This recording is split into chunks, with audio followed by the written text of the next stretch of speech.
Hello, hey boomer listeners. I hope you all are having a good Monday. I know some of you are dealing with the snow in the Northeast.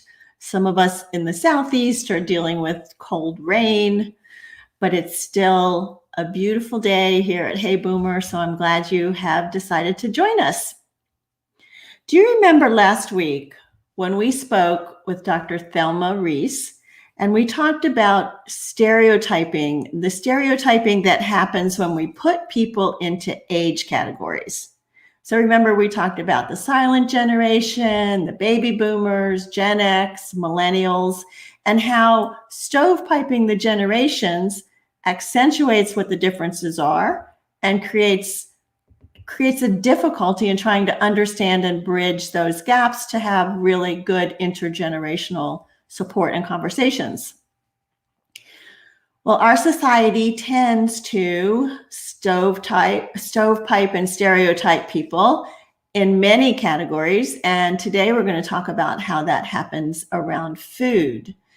So we have some people are labeled as carnivores, others are pescatarians, people that don't eat meat, but they will eat fish.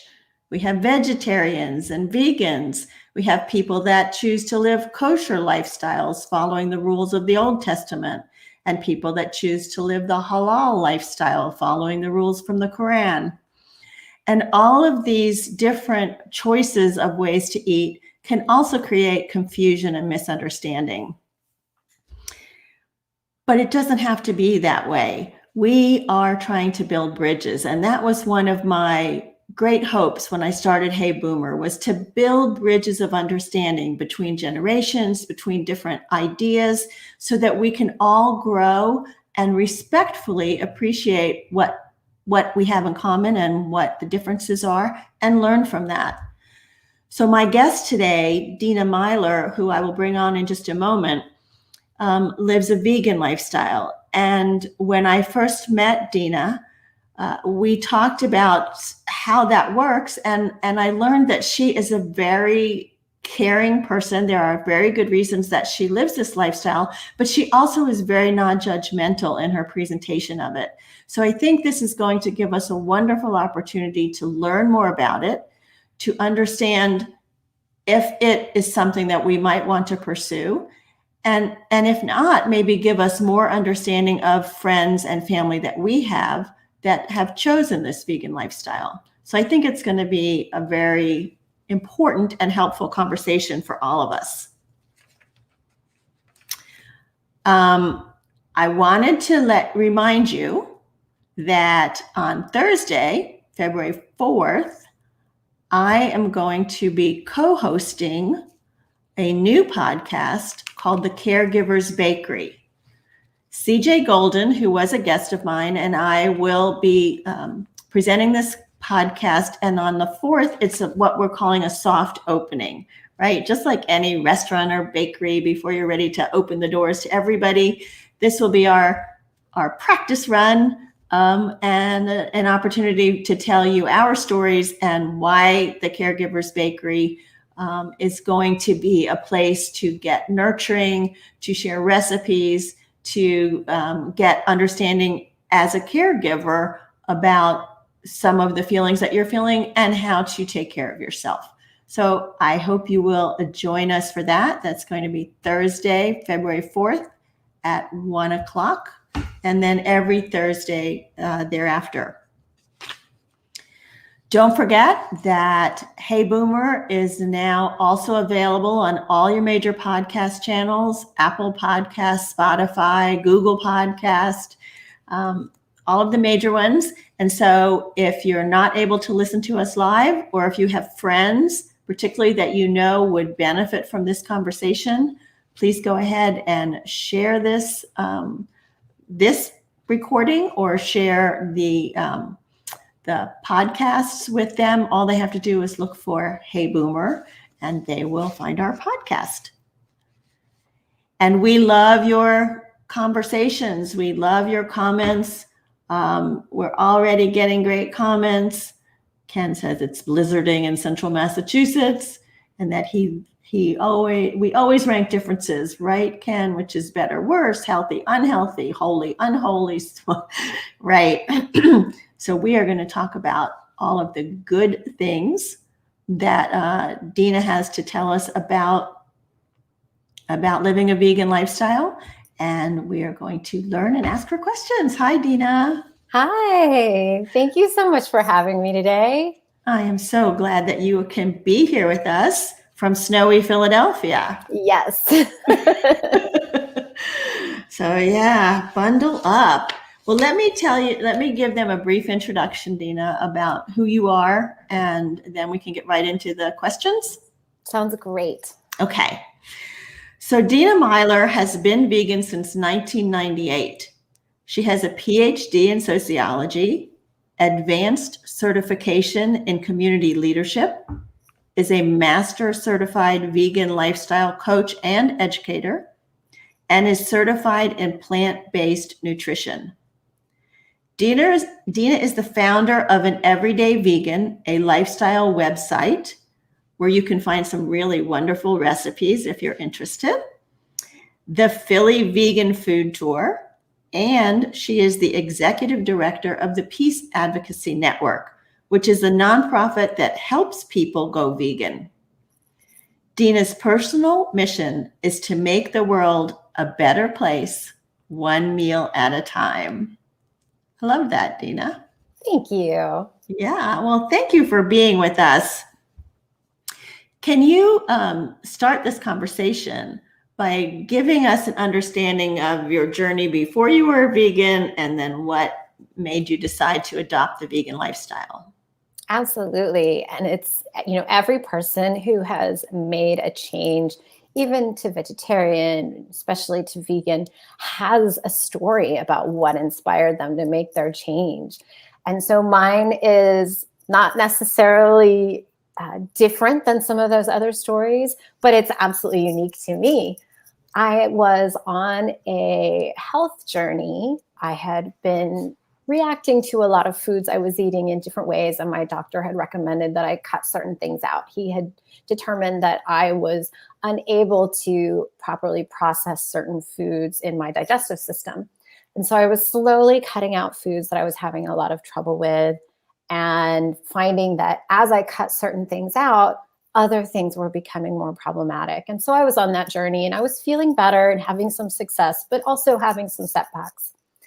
And then at the time, I was in graduate school and in a rural area.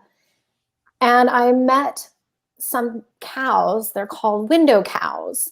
And you can Google this and see what a window cow is. But essentially, researchers, they cut a hole into the cow. It's about this big, maybe a little bigger. And they cut through the skin, the muscle, and the stomach lining, and then place a rubber flap over it so that the researchers can actually go in and see what the cow has been eating and how it's being digested within the one stomach that they have access to.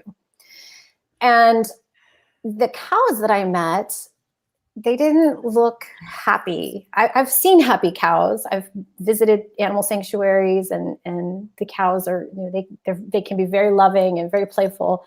And these cows, their heads were bowed. They had drainage from their eyes, which we would normally call like a tear. They were emaciated. I could see all of their ribs, and it hurt. I had an emotional response to that. It made me cry. And upon thinking about it and processing it, knowing that I was already on this journey to cut out a lot of foods, I decided that I could no longer contribute to what was encouraging this kind of treatment to these cows, and decided to go fully vegan. And that was in 1998. I cut out all animal products from my diet, from my wardrobe, from my personal care products. Anytime I am aware or can change something to be more compassionate, that's what I choose. Wow. Yeah, that sounds like a pretty awful visual, something that could have that kind of impact on you.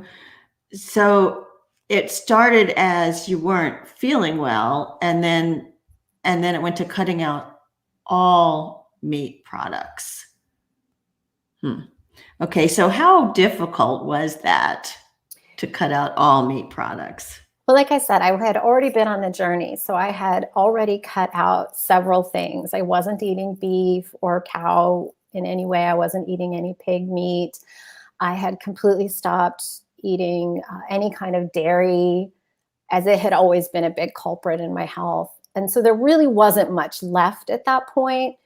And it really was a journey for me, right? I would set little goals for myself before making the complete decision. Before having decided to go vegan, I knew that there were certain foods in my diet that were going to be hard to give up, dairy being one of them. And that's a common response that folks have to thinking about if they want to become vegan or eat a vegan diet. And so I set little goals. I said, okay, I eat dairy with every meal. How about I go to just once a day and see how that goes? And so I did that for a little while. And I was like, okay, I'm used to this. Now, let me see if I can push myself to once every other day. And it just kept building and building. And what I found is the more that I increased the time, because it was already making me sick, but the more time I gave between each eating moment, I got even more sick. And after okay, I'll try this once every couple weeks marker, I was like, I can't eat anymore. It makes me feel so sick.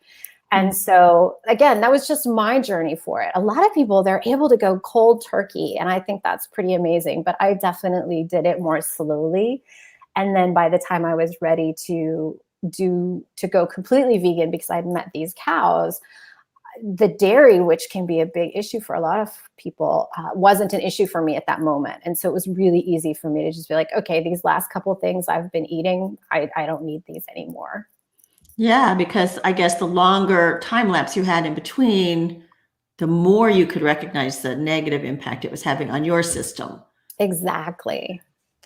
Okay, so some people are curious. I get it. We don't eat meat because you don't want to hurt the animals. And I feel sad when I see the chicken trucks coming by with all of those chickens loaded in there. But eggs and dairy, I mean, that doesn't hurt the animal, does it? To take the milk and to take the eggs? So let's think about it in a couple of different ways. If we thought of a traditional farm where chickens are doing their own thing and they lay a couple eggs, that wouldn't necessarily be harmful to them, right? The fowl, the original fowl that chickens have come from, they'd lay maybe 25 eggs a year. So maybe a couple a month. We have, through selective breeding, created chickens that lay at least an egg a day, if not more.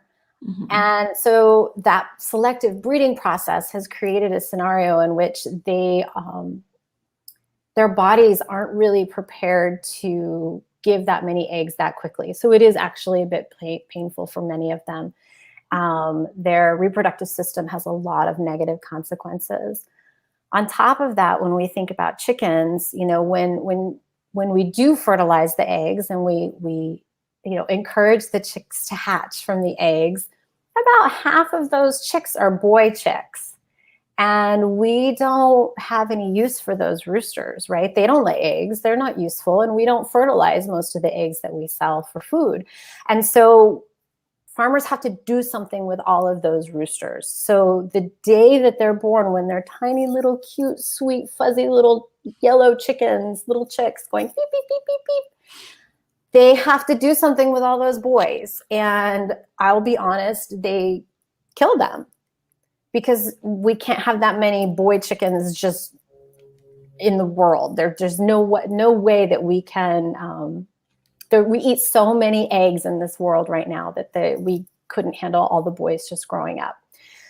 So that's an issue with chickens. So anytime, even when you see backyard farmers that's they're saying, I love my chickens. I don't doubt that at all. I give them a good life. I don't doubt that at all. But what happened to the boys is the one thing that runs in my mind. What happened to the boys?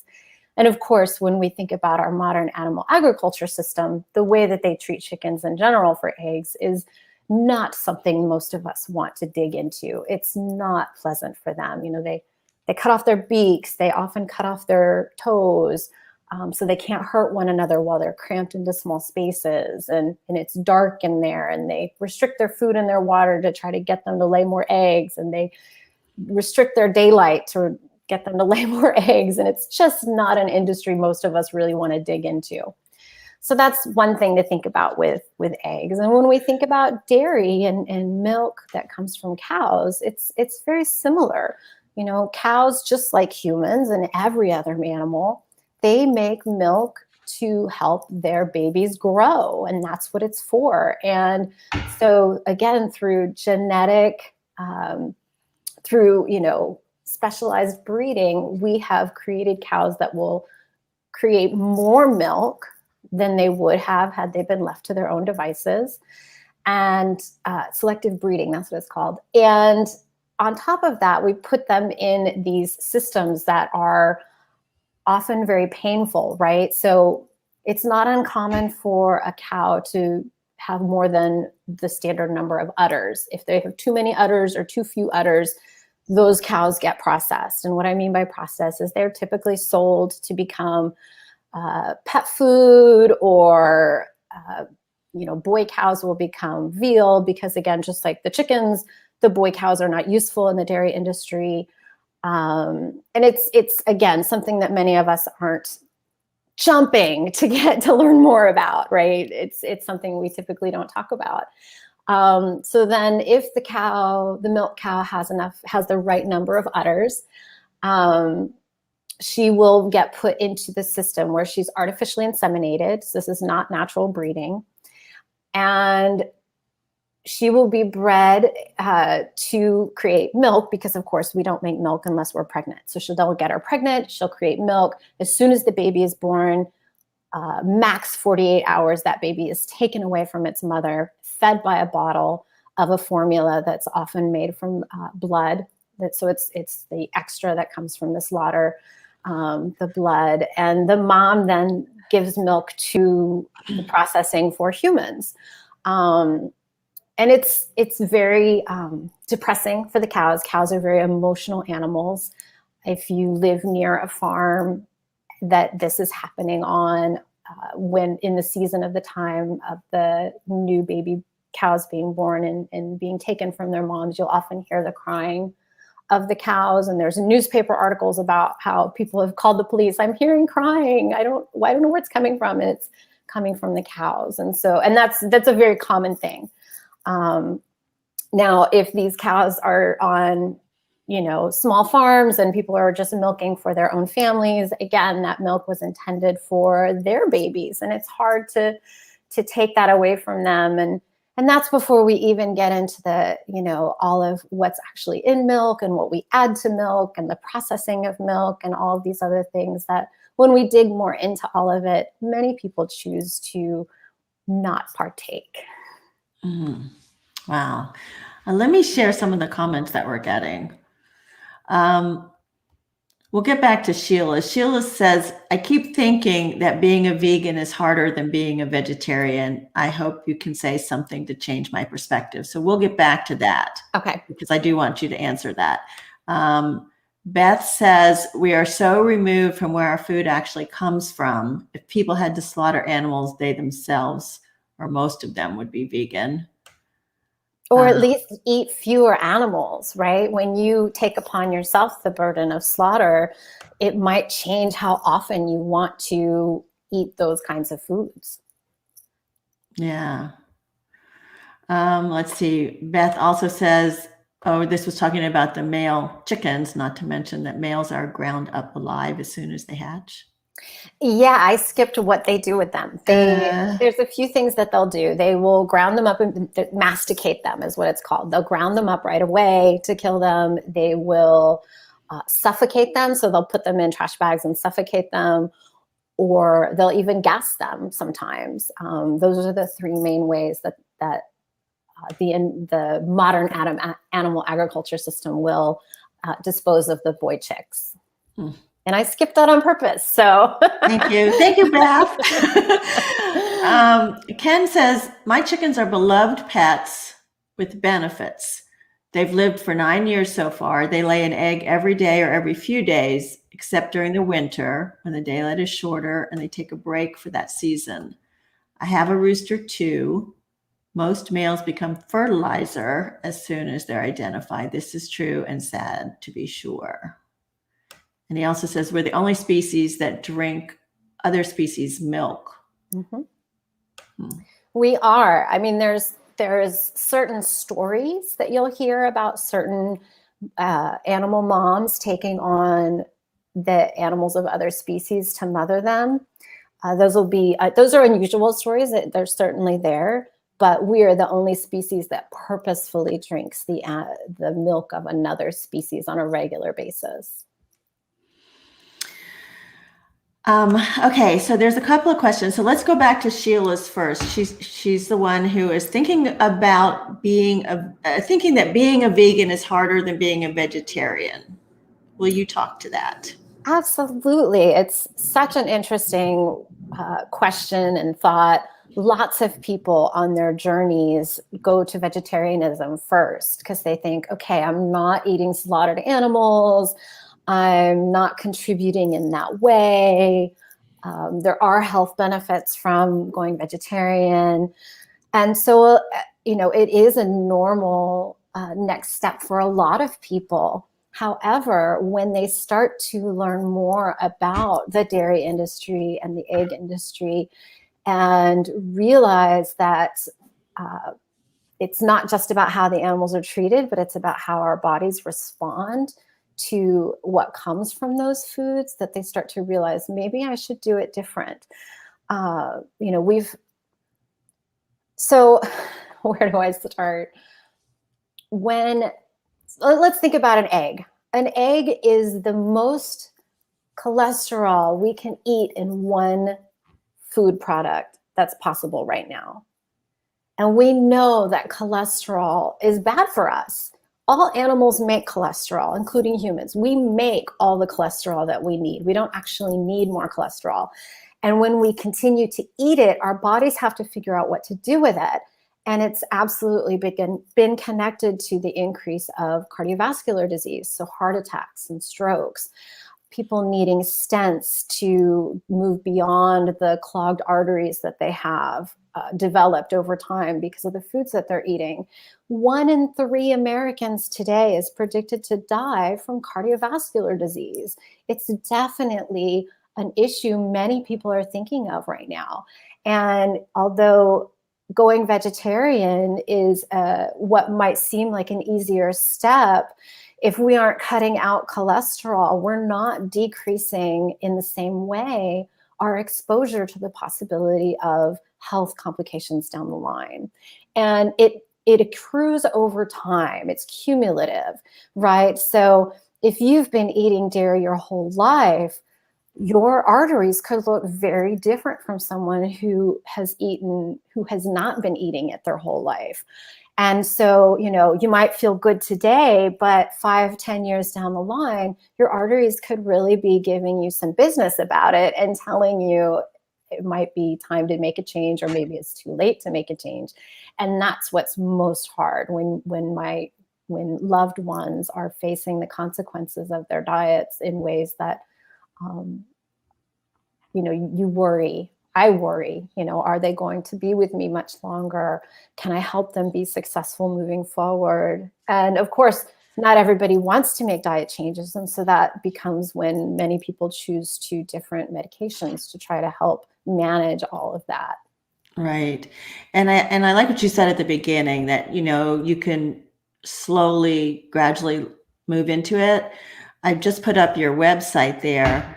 Deanna's website has lots and lots and lots of recipes and tips for eating out and things like that. So, if it's something you think you might want to explore, try a couple of the vegan recipes. And in fact, we were talking before we came on the air, and, we eat vegan without even realizing it sometimes. This morning I had oatmeal with blueberries, pecans, and coconut, no milk. And she goes, yeah, that was vegan. That was easy and delicious. So, there are ways to start to incorporate it, and then decide whether it makes sense for everything. But an everydayvegan.com is really an easy site to look at and navigate. Thank you. That's my goal. My whole point is that I'm just a regular person in the world and I happen to be vegan. So let's, share that idea that you don't have to go and buy a bunch of weird ingredients or do a bunch of different steps when you're cooking. It can be simple and easy, just like we all want, right? I know, when we're busy and working. Exactly. Here's an interesting question from Rob. He says, how does animal testing for health products and food fit into a vegan lifestyle? That's a great question. So we have laws in the US about testing new ingredients and new things that we should or should not be able to eat. All of these things are regulated. And so a vegan has very little control over those kinds of things. And I'll give a great example. The Impossible Burger is a new vegan product. There are no animal products within this burger that very much mimics the texture and the taste and the experience that many of us are accustomed to from eating cow-based burgers. And however, because they were using new ways of putting foods together and extracting certain nutrients from different foods, they actually had to test some of them in order for them to market it in the US. And I have no control over that. I can eat the Impossible Burger if I want and have confidence in the fact that that food product is vegan, but I have no control over what's regulated for testing. And so I can decide whether or not I want the Impossible Burger. And my husband really likes them, but I don't discourage him from eating them. It is a vegan food. When it comes to things like medicine, there are lots of medicines that are tested on animals, and there's certainly a lot to learn about that too, similar to what's happening in our modern animal agriculture system that many of us would rather not explore. But medicine, a lot of those things are for the greater good. And I want there to be alternatives, and I want there to be less testing for sure, 100%. And at the same time, I know that sometimes things have to get tested in order for them to be safe. So there's a balance, there's a fine line. And of course, morally, I wish we didn't have to do as much as we do. And maybe at some point we could get to a place where we don't have to do it at all. Certain components, if they've already been tested, we shouldn't have to keep testing them. Once they've, been deemed safe, that testing should be done. And that's a big part of what we're not good at yet, turning off the testing of the things that are already proven safe for us. We're not good at that yet. I have to admit, I did have the Impossible Burger in preparation for this. I ate it a few days ago, and you're right. It looks like meat. It has the red center like meat. It cooks like meat, and it was actually pretty good. So. Good. I'm glad. And that's the purpose of it, right? The Impossible Burger, the Beyond Burger, Beyond Sausage, those foods are really there to help people who are accustomed to eating meat have an alternative. They're not for me. I've been vegan since 1998. I don't crave those foods. I don't look for those foods anymore. And that's okay too. But how amazing now that we have these alternatives that are so similar to what we're accustomed to, that it's an easy choice to make between the two options. Do I want to try this tonight, or do I want to have the one that I'm more accustomed to? And we didn't have that choice until recently. Yeah. So that's very exciting. Yeah. Let's see. Doris says, almost everything changed for us when we watched the movies Game Changers and A Prayer for Compassion. Yes. Those are both wonderful documentaries. Game Changers is great, particularly for athletes. anyone who is very active, even weekend warriors, can get a lot of great information about what different foods are doing to their bodies that can help or hinder their athletic performance. And A Prayer for Compassion is a beautiful movie that goes through various religions to help us understand that there are roots to veganism in all of the world's major religions. It's a matter of how we want to ask the questions and answer the questions. And so for every religion, there are people that are following a vegan lifestyle and a vegan diet, no matter what their teachings are that they're following religiously. Both are very recent documentaries, and they're both wonderful. Yeah, I'll have to look for that. So a question that I have is about protein, right? So meat has a lot of protein, and I understand that some beans have a lot of protein. But the question I have is, how do you know that you're getting enough protein when you've cut out all meat? This is such a fun question because there's a lot of great ways to answer it. The first part of that is, let's think about protein in the US. How many people do you know that are protein deficient? Most of us don't know anybody. Only about 3% of Americans are protein deficient, and it's typically because they've got some other underlying issue happening. Like maybe they're struggling with food in general, and so they're not getting enough of everything. It's not just protein, it's carbohydrates, it's fats, all the macronutrients. Some people have an underlying medical issue that's making it very hard for them to pull nutrients from the foods that they're eating or to eat at all. That's the 3% of Americans that are struggling to get enough protein. On the other hand, only 3% of Americans eat enough fiber. Fiber, we don't talk about fiber. And when we don't eat enough fiber, we get constipated and hemorrhoids and other gastrointestinal discomfort. But we aren't talking about that one. We definitely need to be increasing our fiber intake as Americans. So going back to the protein question, the good news is that all foods have protein in them. It's just a matter of how much. All vegetables have protein. Even fruit has a teeny tiny bit of protein in it. And so you can very easily get enough protein, but we are actually obsessed with protein here in the US. In fact, there's a whole book about it, Proteinaholics. And Proteinaholics. Yeah, because we're just so obsessed with it. When people look into the US and see how much we talk about protein, they think we must be protein deficient because it's such a big part of our conversation. When we walk through grocery stores, right? Packaging says how many grams of protein in big letters and numbers. Marketing has big letters and numbers of how much grams of protein. But really, most Americans are eating double of what they need on a regular basis, which means they're not getting enough of the other macronutrients they need, like carbohydrates that can be full of fiber when you're picking the right ones. And what I mean by that is whole grain breads as opposed to white breads, right? When we talk about white flour, where all of the husk has been removed, the hull has been removed, we don't get as much nutrients from that in comparison to whole grains. And so if we eat those whole grains more, they're also great sources of protein. And we're getting protein, we're getting that fiber, and our bodies are much happier for it. So I don't have any trouble getting my protein.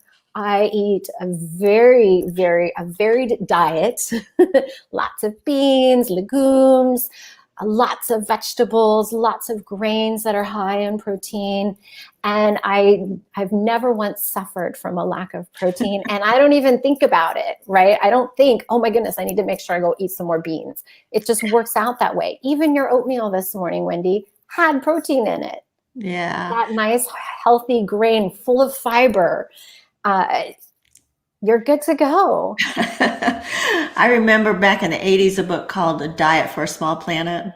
And they talked a lot about mixing, the right foods together so that you could pull out the carbs and you could pull out the protein, and it all worked well together. So it just takes thought.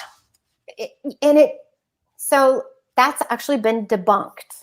That whole complete protein discussion from the 70s and 80s has been debunked. And I say that because we did used to talk about, if you're going to eat this kind of bean, make sure you eat this kind of grain and this kind of vegetable to make sure it's a complete protein, because proteins are made from amino acids and our bodies make most of those amino acids by themselves, but there's 9 essential ones that we have to get from our foods.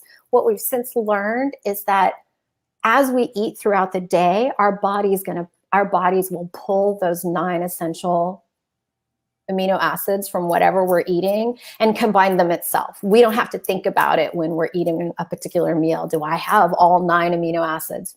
Our bodies don't need us to think about it in that way, which is really nice. Yeah. And that helps Sheila's question, does it have to be so hard? Because as you're talking about all this, there's a part of me that's thinking, oh my goodness, I have to think about where are the proteins and where are the amino acids and how do they, and you're saying, no, if you eat consciously, I guess, and are aware of what your body is absorbing, your body's going to do the rest. You don't have to do all the calculations. Exactly, which is such a relief. Such a relief.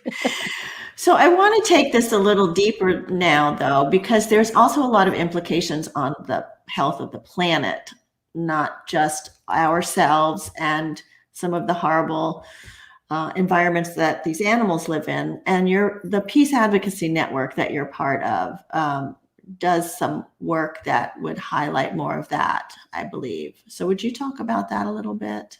Absolutely. So you have 2 big questions coming out of that. The first is that, yes, we dedicate a tremendous amount of land to raising animals for food or dairy, or we're raising the animals, whether we're turning the animals themselves into food or we're turning their secretions into food, like milk or eggs, those kinds of things. So in the US, 41% of the continuous US, so not counting Hawaii or Alaska, the continuous US, 41% is dedicated to raising animals for food.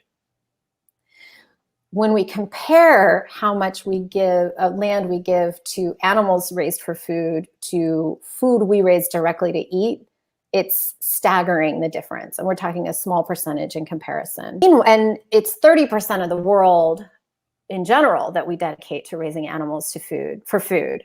When we think about the fact that 1 in 9 people globally is facing food insecurity and food scarcity, and we think how much land we're giving to raising animals for food. So it's where they live, it's where we put their waste, it's the food we raise for them, it's transporting them, it's slaughtering them, all of the land we dedicate to this. If we could convert some of that land to growing food for people, we could dramatically change our relationship with hunger right now in the world. And that right there, I find personally a big motivator. But going back to some of the other issues, waste is a huge issue. On a traditional family farm, you might have seen the farmers use the waste from their animals as fertilizer. Well, we grow so many animals for food that we have a real poop problem. We have so much poop to get rid of. We don't know what to do with it. And it ends up in our waterways. It ends up on fruits and vegetables. And then we all get sick. And it's just a big problem environmentally. When it gets in our waterways, we end up having dead zones from eutrophication in our oceans, meaning so much algae is promoted to grow from the current condition that oxygen and light have trouble getting into the water, and all of the plant life and all the animal life in our oceans in that area die. There is a dead zone so big in the Gulf of Mexico, and it blooms every summer, spring, summer. It's as big as the state of New Jersey. And that's just one. There are multiple dead zones in our oceans today because of runoff from farms. And I'm not even talking about the environmental implications of fishing and how we, essentially pull up everything from the bottom of the ocean to try to catch one species and dump everything else back, the bycatch. 40% of the fish that we pull out of our oceans is bycatch, and it just gets thrown back dead. because it wasn't the intended catch from the giant nets that we send through our oceans. So we have real big environmental problems from eating so many animals on a regular basis. So what PAN does is, one, we help people go vegan, just like you said in the beginning, Wendy. And part of that is helping people understand the environmental implications that we have from eating animals. But on top of that, we try really hard to help recycle things that are traditionally not accepted through curbside recycling. So for example, my husband, he loves these nut butter bars from Cliff. And when you open the package of each one, there's like a shiny inside to it. Those can get recycled. Traditional recycling, curbside recycling won't take them, but PAN can help you recycle those.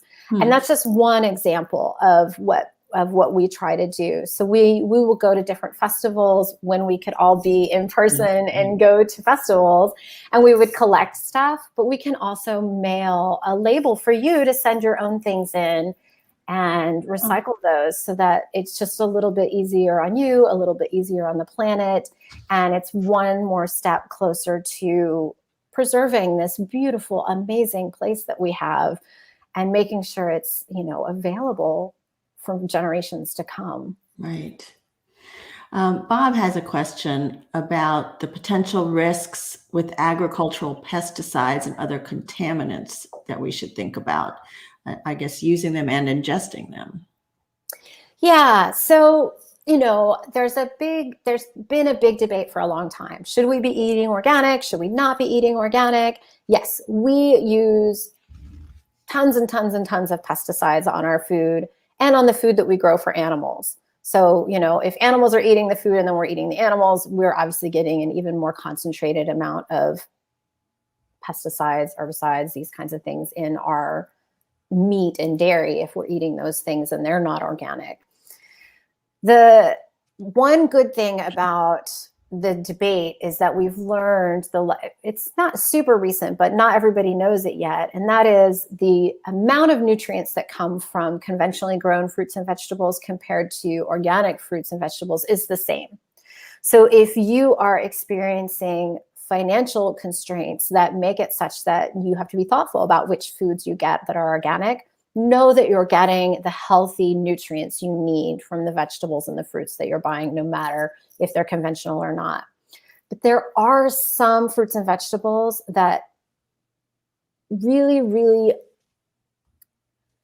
they have a lot more pesticides in them.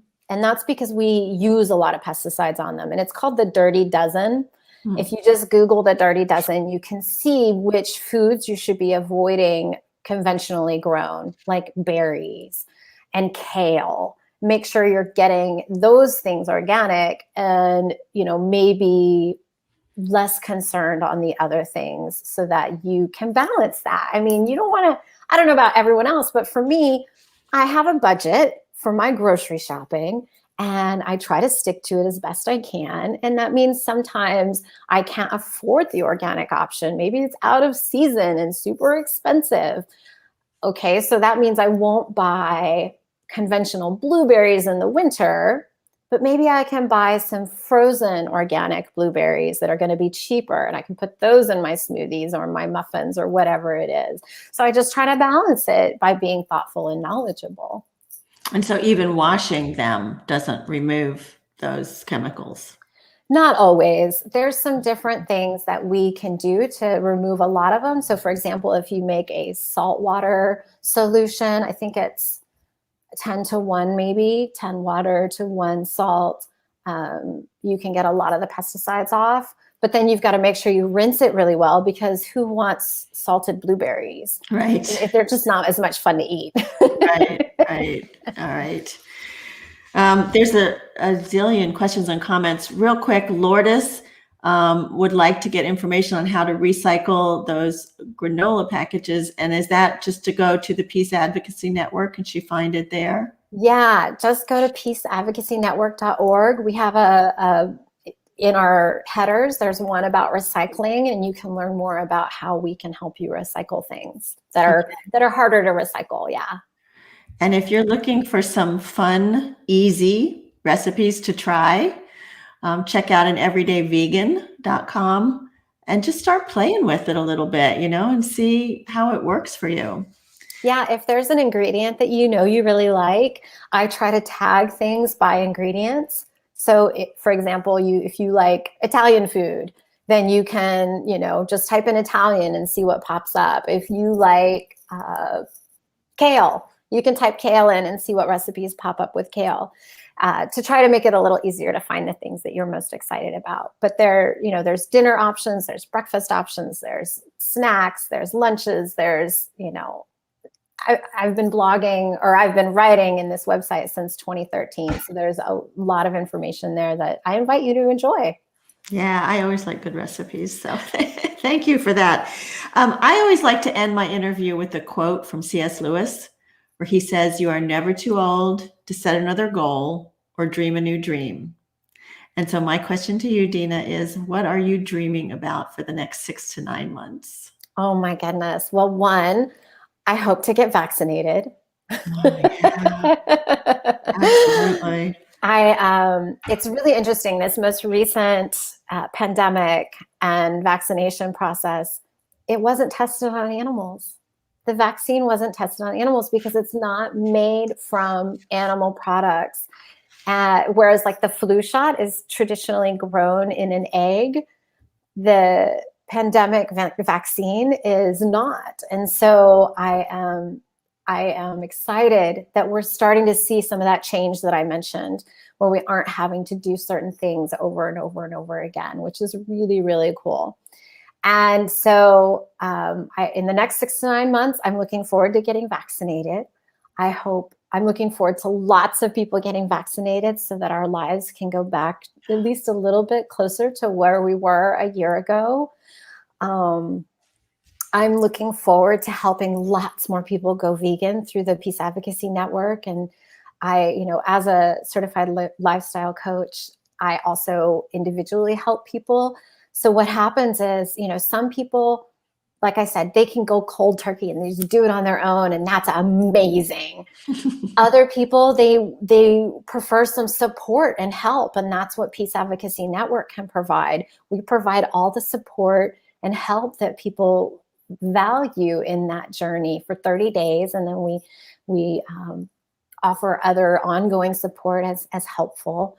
And then some people need a lot of support, right? They need someone that's there for them to answer their questions in a way that can't be done through a program. And so that's what I do on the side with my coaching business, is help folks that need that, really understand the value of having someone very close that they can talk with and share with. And obviously right now everything is virtual, so that's not a problem. Mm-hmm. Right. But walk through a pantry. What should and should not have in my pantry? What should and not have in my refrigerator? How do I fit this in my lifestyle that's already hectic between family and friends and work and commitments to my faith or commitments to my community. And that's what a lifestyle coach can really help with. Yeah. And you are such an easy person to talk to. So I can see it being a real, thank you. Yes. I would feel comfortable and like you weren't scolding me if I messed up. And Well, and that's never my goal. We all struggle with different things, right? I have my own demons. Everyone's got their own struggles and their own moments of weakness. And if I can help someone pick on a path that they've chosen for themselves, make the decisions that they know are going to be best for them, that's a win for me. Mm-hmm. Yeah. Well, thank you, Deanna. We have had fabulous comments. I hope you'll get a chance to go back and look at some of these as I start to tell everybody about our guest for next week. Well, thank you so much for having me. This has been a real joy. And everyone, my website, Peace Advocacy Networks, you have access to me. If anyone wants to reach out, I hope I can help you on your journey. That would make my whole 2021. Yay. Some people say they've already found you on Facebook. So, Yay. um, so next week, my guest, her name is Christine Baumgartner, and she has been a dating coach since 2008. She even studied with John Gray, who wrote Men Are From Mars, Women Are From Venus. And she will talk to us about where you can meet interesting people, even during the time of COVID, and how we probably need to take a look at ourselves a little bit and what we might be doing that would be getting in our way of finding that right person. So whether you're single or not, I can assure you that this is going to be a very fun, lively, interesting conversation. Christine is a very upbeat, bubbly kind of person, so I think we'll have fun with that. And thank you for joining me today, and thank you for joining Deanna today. Let's continue meeting weekly to learn, dream, grow, and share and build this Hey Boomer community. My name is Wendy Green, and this has been Hey Boomer.